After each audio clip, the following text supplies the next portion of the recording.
welcome everyone to AviaDev Inside Europe, the podcast produced for the European aviation community and brought to you by AviaDev. My name is Juraj Toth, I'm the Managing Director at AviaDev Europe, and this is our episode number 99. Today, I had the opportunity to talk to Matteo Bonechi, CEO of Italian new airline, which is called EGO Airways. It's exciting times for the whole team at EGO Airways as they are getting ready for the launch of their operations just in the next couple of days. Their first flight is planned on the 30th of March, 2021. With Matteo, we discussed their strategy, the business plan, their fleet, and their plans for growth in the coming months and years. Launching a new airline is an enormously complex task at any period of time. But now, in the middle of pandemic, I cannot even imagine how difficult it might be. But Matteo seems to be very enthusiastic and optimistic. And if there is something we need right now, it's definitely enthusiasm, positivity, and new fresh energy. Hey, Matteo, welcome to the podcast. And before we start talking about EGO Airways, why don't you share with us your aviation story? What did you do before you joined EGO Airways? Absolutely. So my history, it's quite different, let's say. I got my degree in architecture when I was much younger than now. I'm always been an aviation enthusiastic. But, you know, typical Italian family, you have to get your degree and then you will follow your passions. In the year 2000, I started working at the university, and one of the first customer of the university was an Italian airline, was Air Europe, where I was involved in setting up the services with this teacher I was working with. So you can imagine an aviation enthusiastic first customer in airline was kind of love at first sight. So then I attended an MBA, a Master in Business Administration, and then I started working as a consultant for airlines.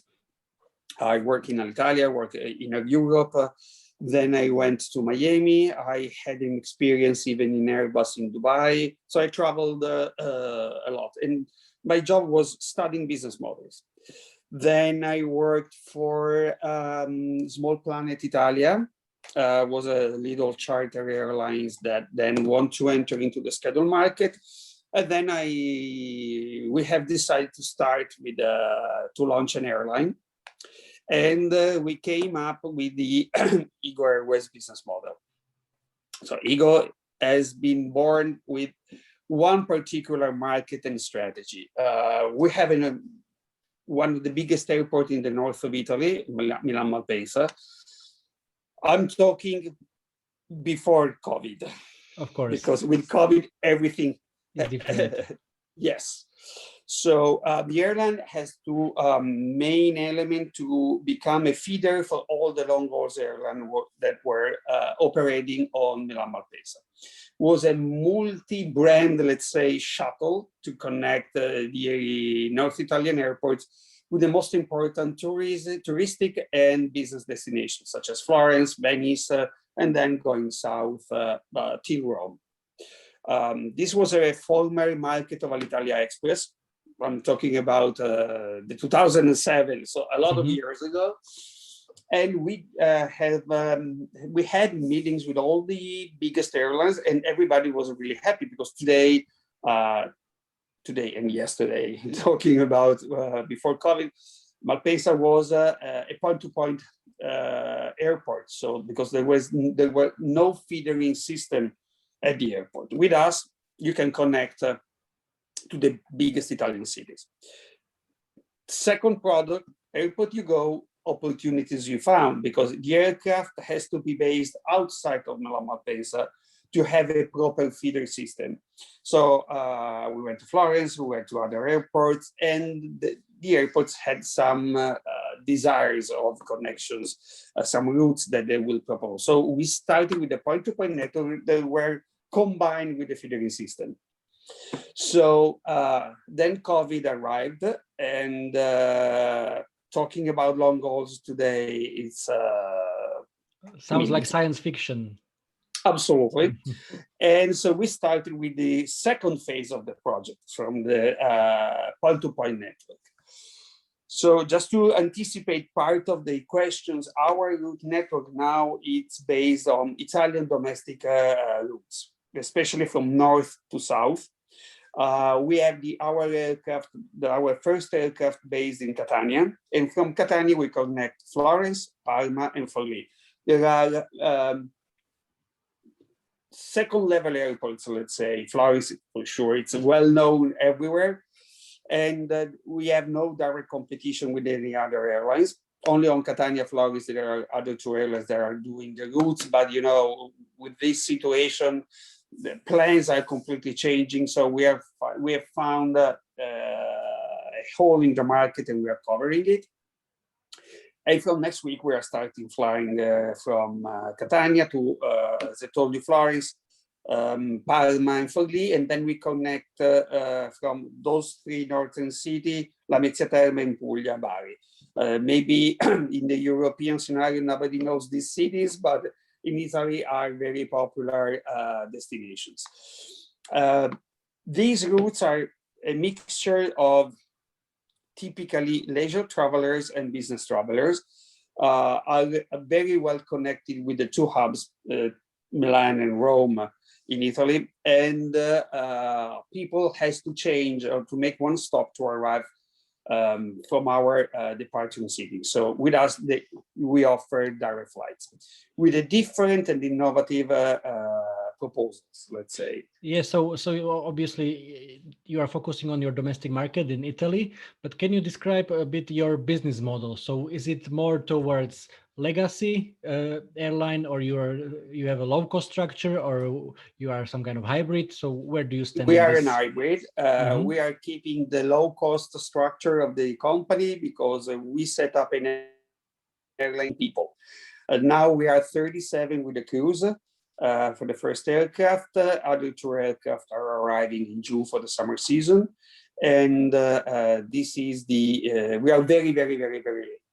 So, but as you can imagine, we are working on the feedering project, and so we have to talk the legacy language and the low-cost language. So our offer has to be really an hybrid, because when you feeder one of the main legacy carrier, you need to adjust your product to their needs, because we are the last leg of the first leg, if you want to talk of incoming or outgoing. So we have to set up our product in line to them.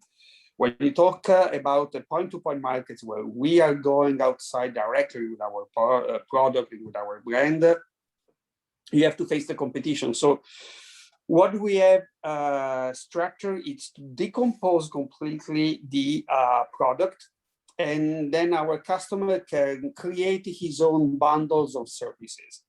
So you buy a seat. We have on our first aircraft 3 different pitches from a basic prices, or you can buy bundles of services together, or you just take the seats and create your own experience. And this is where the name came from of the airline. EGO, because our customer is back on the center of the, let's say, of the choice of the product. And with that, he can create his own flight experience with us. Mm-hmm. On routes, they are not served by anybody else. Mm-hmm. And that's we are really paying attention to avoid direct competition. For sure, there are competition from other airports, but not from the bases where we are operating right now. Yeah, so let's talk about the product a little bit. So let's say your base fare is something what we can compare to a low-cost product. So when you pay the base fare, you don't get a bag, you just have a hand baggage, and you pay for everything extra. It depends on which kind of bundle you are gonna gonna buy. So there are, if you go through our internet site, you have 3 different levels of bundles. The basic is just a hand baggage, but then you can add on from the food, and the food is fresh from the local producer. So we're working a lot with the land around with the territory around the airports. And there will be some new items that will be added to arrive to the final destination within the one transaction. You can even buy, there will be implemented a bus ride to arrive at the final destination, let's say. Will be the feeder of the airport, let's say, what we are doing.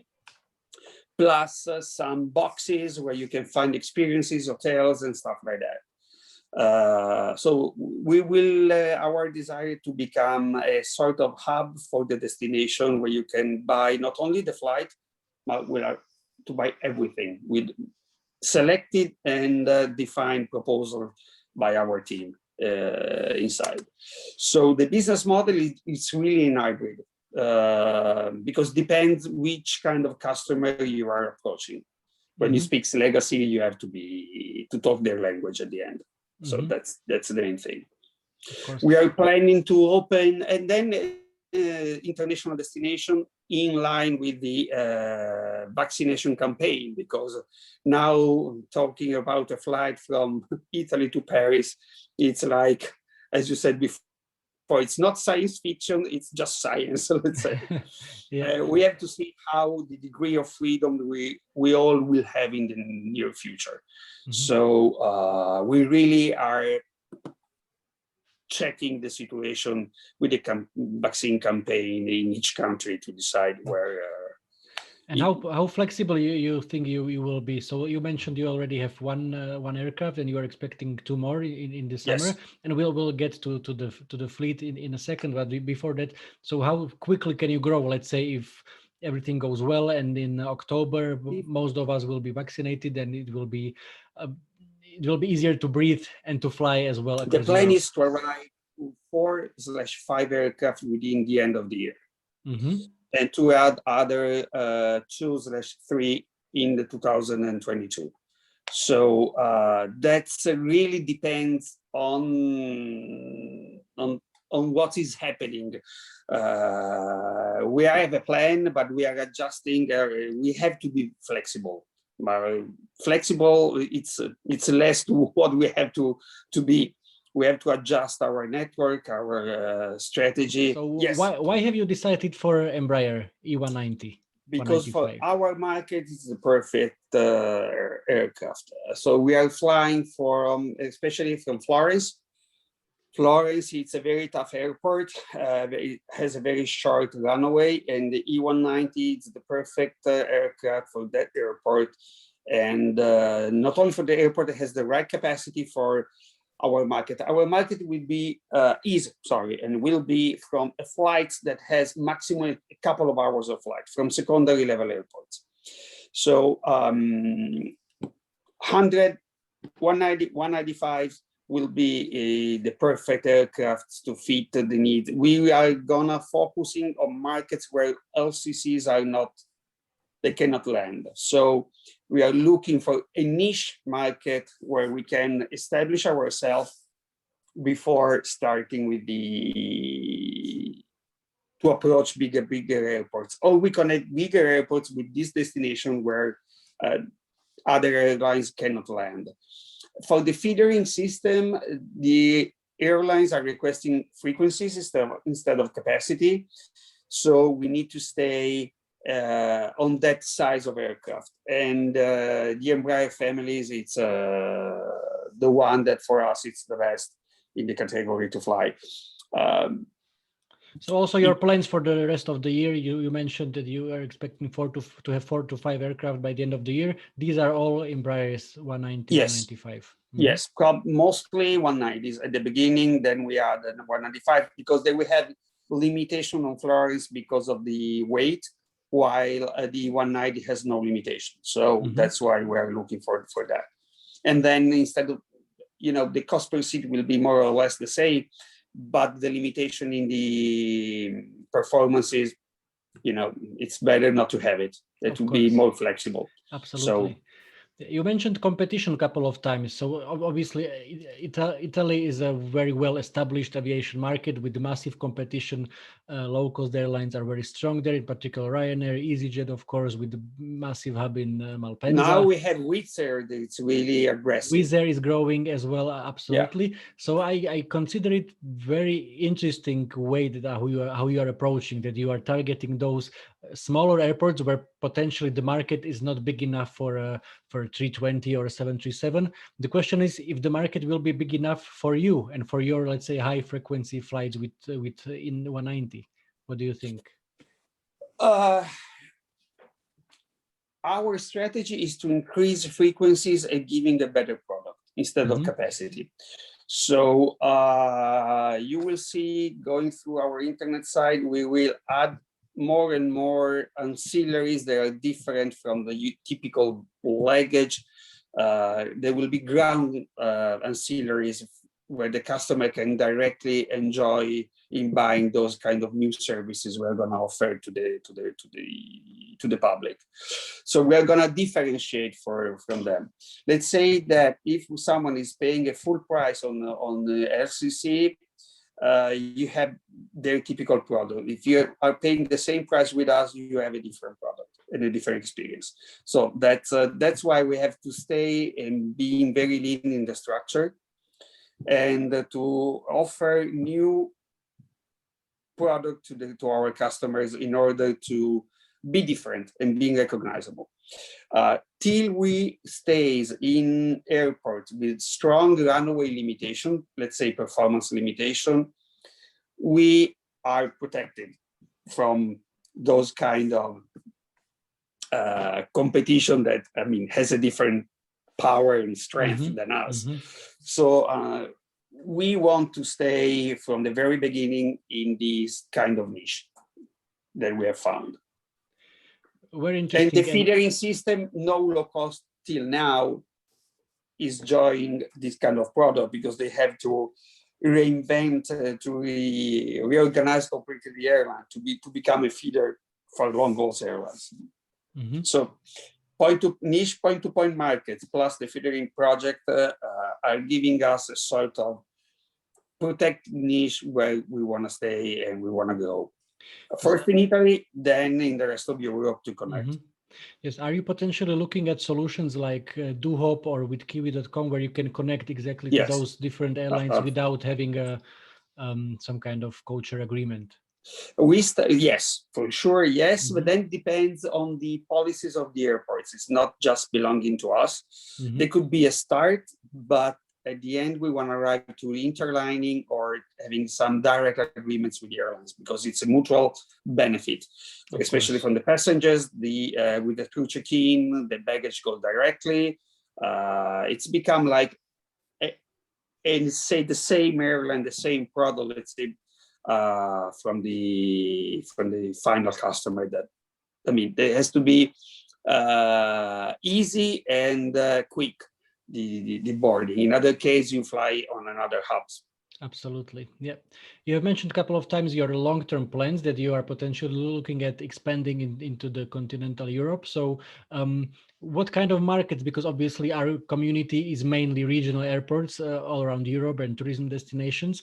So at what kind of markets you have in mind when you are thinking about? It will be the same we're facing now here in Italy. It's secondary airports linked with one hub for the feedering, and then discovering the necessity of the land around, of the people around the airports, to do direct flights between secondary airports.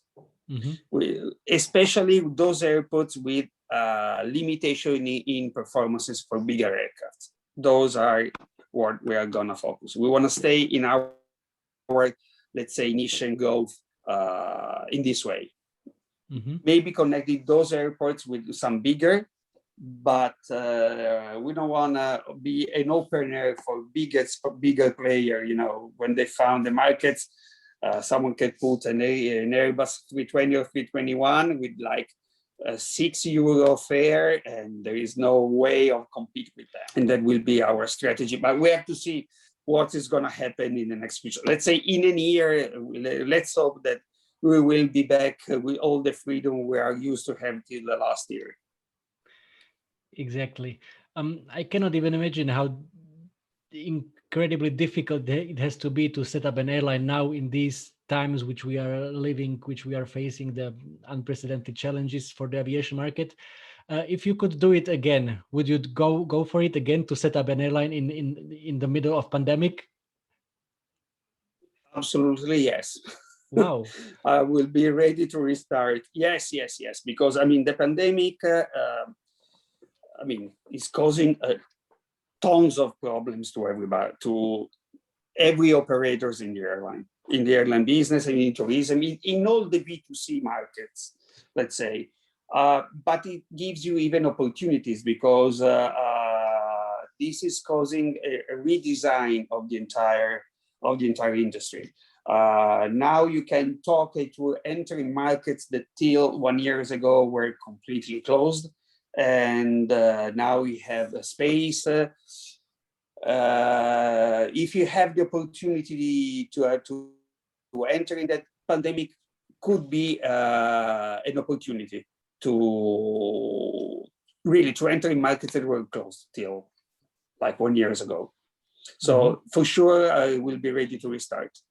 It's been complicated. Smart working. It's not making easy to connect, and we are Italian. We need to be in contact with the people. So when the meetings in person are really different, you can feel the person, create something. You know, we are typical from the south part of Europe, and we need to be in touch with the people. Absolutely. It's nice to have these kind of devices, but being in person for us, it's different. Exactly. We hope that this is an experience to be back in the meetings in person. Yeah, this is just experience you cannot replace with any kind of technology. So I'm Yes. not even from Italy, Yes, but I totally agree with you, and I cannot wait again. Yes, to meet our community as well. So yeah, you know, these devices could be helpful when you already had a relationship with the person, when you already met in person. Then for the day-to-day basis, are perfect. But at the beginning, you need to be in person. Absolutely. Matteo, I really appreciate your time. Thanks a lot for your insights, Thanks to you. For sharing your story with us. I wish you all the best. Good luck for starting of your operations actually in the next couple of days. Hope everything goes well, and then we can talk in some a bit later, potentially in person. And we hope that EGO Airways can grow and be establish itself as a important player on the not just Italian but European aviation market. Thank you so much for the opportunity. I'm looking forward to meet you in person.